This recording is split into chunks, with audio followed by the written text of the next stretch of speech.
When you're talking about an accountability buddy, what makes a perfect accountability buddy? Should we be calling our best friend to be our accountability buddy? What makes a You good need one? an accountability buddy that's going to be in your butt. Someone who's not going to let you off the hook like, yeah, no. So you didn't go today or yesterday, then when are you need to go like right now or, check you. So someone that's going to be firm and not let you off the hook. Those are the Mm, best ones. So not a spouse, especially because y'all are start negotiating and compromising with each other. No. And then a bestie, it depends on what kind of bestie it is. If you respect and honor that, like a coach, someone's not going to come to me and say, "Oh, Gina, I didn't have time, or I didn't feel like it today." I'd be like, "What? No, mm, that's not the agreement. That's not what we talked about. That's not no. So now you're going to have to double up. So now I'm going to make you do more." mm. So Ooh, consequences work.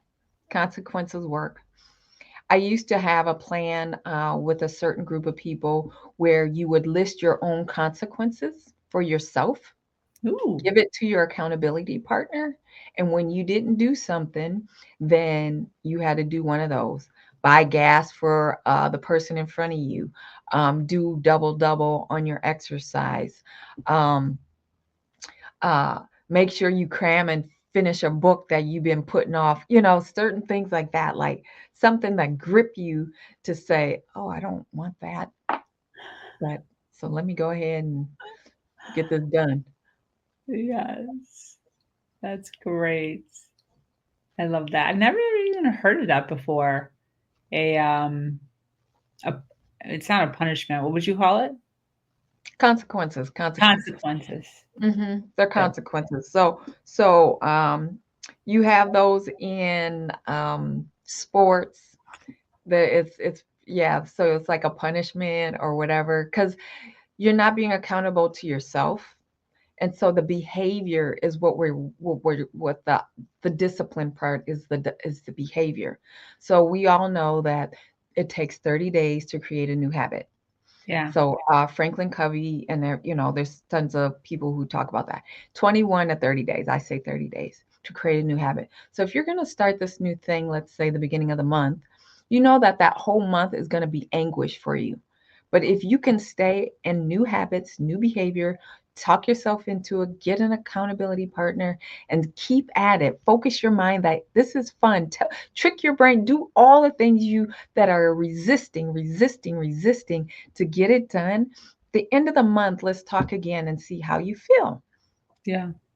That's great. This is reminding me of a podcast that I was listening to not too long ago about a guy who was in the Navy SEALs, Hmm. and he was talking about Hell Week. I think it might have been David Goggins that's talking about this. Um, he was talking about Hell Week. That might be a lie. I don't know if it was. And he was saying that during the whatever that is, where you do all this crazy stuff for an entire week, if you mess up or don't make the time or don't do it right, then you have to do extra on the back end. And what sucks about the extra on the back end is you get less rest and less sleep because you're doing all this extra workout stuff, like laps or whatever they have you do extra, for hours, not just for a few minutes, for hours. You have to do this extra stuff if you don't do the day correct. And he said what's really interesting about it is because the next day you show up tired and exhausted and you worked out double what everybody else did, you usually mess up again the second week or the second day because you're so tired. So you usually have to do the back end work again and then again the third day. But he said it's really interesting what happens is because all of a sudden, halfway through, because you're doing double and you are exerting your muscles and maybe even the anger inside of you, those people that were the weakest on like day one usually end up being the strongest mentally and physically by the end. Isn't that Isn't that amazing? interesting? That's amazing. And that makes sense to me the way you say it that way. For sure, for sure. Because now you are concentrating. You're dialed in. You're focused, and that's why people need if it's not a coach or someone to help them along the way, any one of us could read books, right? Mm, About how to eat better, how to have positive thinking, how to burn and lose 10, 20, 30 pounds. It's all at our disposal. mm, But yet and still, we struggle with the activity of it because most of us, because of the human connection, we like to have someone there to support us, encourage us, tell us that we can do it, give us that inner, uh, you know, cheerleading, whatever, encouragement, accountability stuff to actually get it done. Otherwise, we'll just let ourselves off the hook. So that's why for me, I've been a juicer for, I don't know, since 2004, really. I drink green tea. That's just my jam. So I drink a lot of water, green tea, coffee, it's in there. Um, and then the mindset, how we think about approaching. So, because I'm an athlete, I approach things like approaching golf or approaching a basketball court or approaching whatever. You address it, right? Or you think about it, you analyze it, you have to dissect, and then let's get it done. And we need coaches too. Coaches need coaches. So sometimes you can't see what's so in front of you. You could be the expert on something, but you can't get out of your own way.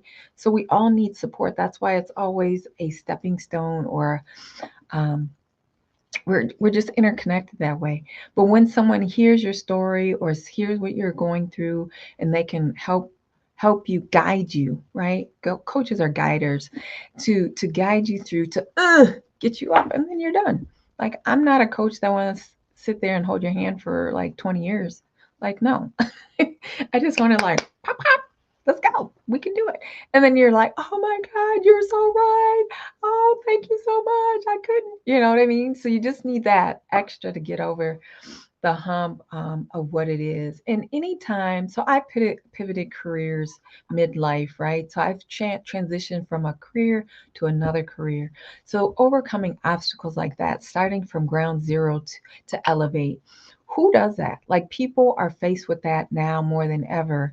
And talking to people, it's about it's the wellness piece is a part of all of this in our life. So that's why, what's the title of the show?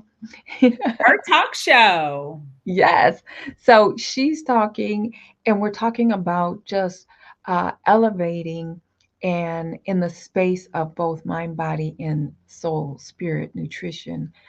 Um, so as an artist, I'm a visual artist. I paint abstract art with on canvas, and just recently is a certified art therapy practitioner.